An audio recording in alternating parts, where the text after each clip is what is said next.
Est-ce que ton conjoint fait le soleil ou la pluie dans ton cœur et dans votre relation?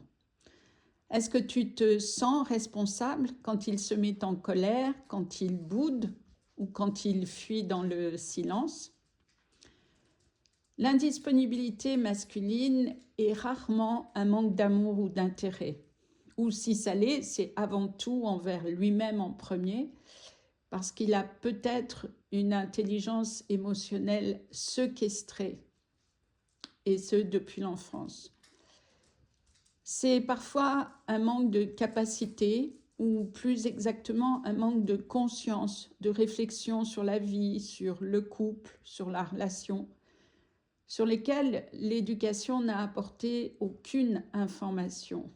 Et bien sûr, il en est de même pour les femmes d'ailleurs. Sauf que, quand la situation bloque, les femmes interprètent en général, et je dirais même la plupart du temps, « je ne suis pas assez ». Quand les hommes, eux, pensent en silence, « je ne peux pas, je ne sais pas faire » ou « je ne sais pas être », s'ils ont plus de conscience. Et entre les deux, il y a un malentendu millénaire et qui perdure, sauf pour la jeune génération. Je précise que dans mes vidéos, lorsque je parle du masculin, c'est toujours après 45 ans, parce que la jeune génération se comporte différemment. C'est un constat, ce n'est pas un jugement. Donc, nous allons voir les 7 formes d'indisponibilité masculine. La première est émotionnelle. Ce qui se passe en lui, c'est qu'il ne sait pas sentir, nommer ou tolérer ses émotions pour des raisons qui appartiennent à sa construction intérieure. Il a appris qu'il devait performer parce qu'un homme, c'est fort, en tout cas, forcément. C'est ce qu'on lui a appris, mais c'est très lourd à porter. Et le problème, c'est que cette injonction sociétale l'empêche de ressentir, parce qu'il n'a jamais été autorisé à exister émotionnellement. Alors, la plupart du temps, il va avoir des réponses courtes, factuelles. Il va éviter les conversations profondes. Il va minimiser ce que la femme vit pour éviter de se sentir responsable d'une quelconque façon. Et il aura tendance à se réfugier dans le mental ou dans l'action. Et dans ce cas-là, ce que la femme ressent, c'est l'invisibilité, la solitude et bien sûr l'absence de réciprocité. Elle a l'impression de donner sans recevoir. Ensuite, il y a l'indisponibilité relationnelle. Cet homme veut une présence, il a besoin de la chaleur d'une femme, de la validation d'une femme, mais il refuse, consciemment ou pas, un engagement réel. Donc, il va être dans l'ambiguïté permanente. Il va dire même peut-être « je ne sais pas ce que je veux ». Il aura l'air d'être présent, mais en fait, il sera absent. Et cet état de présence-absence va alterner de façon continue dans la relation. Dans l'intimité, il n'a pas de projet. Il est là, il en profite, mais il n'a pas la capacité d'aller au-delà.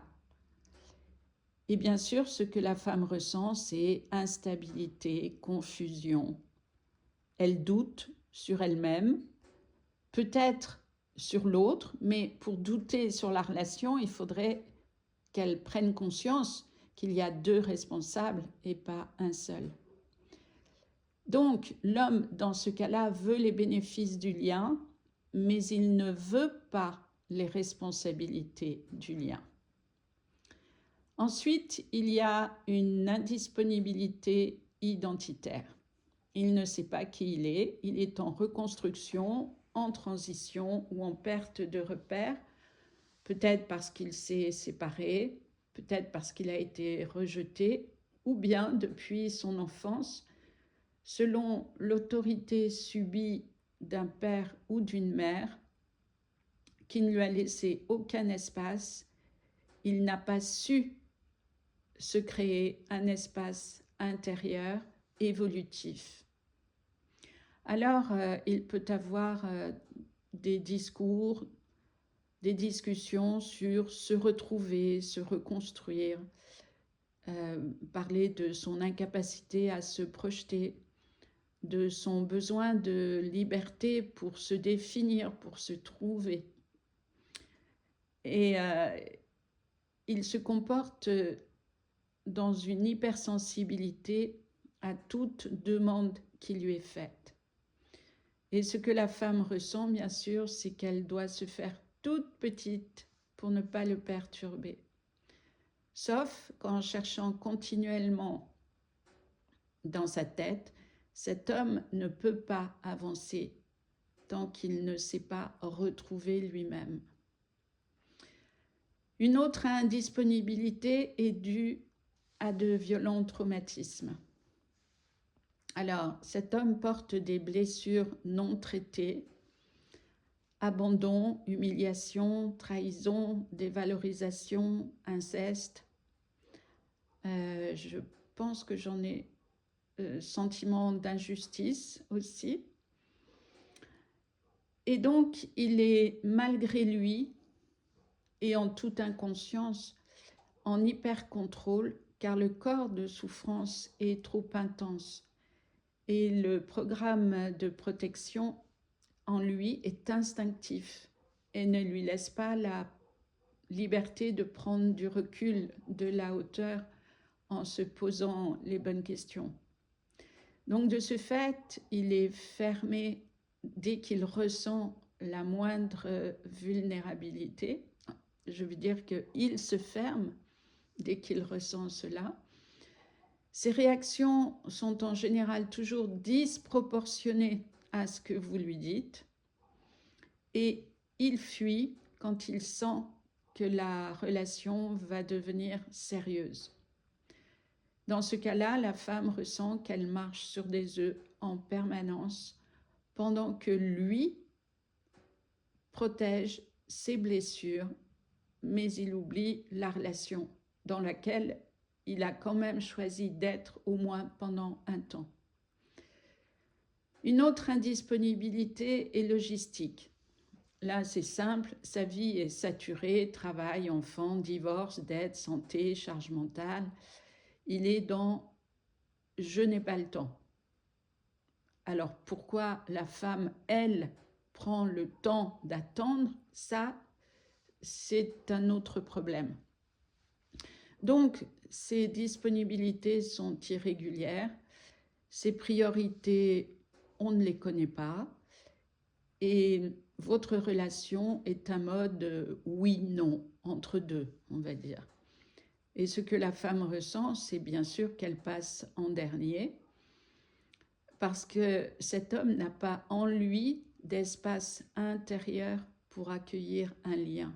La femme n'y est pour rien, c'est ainsi.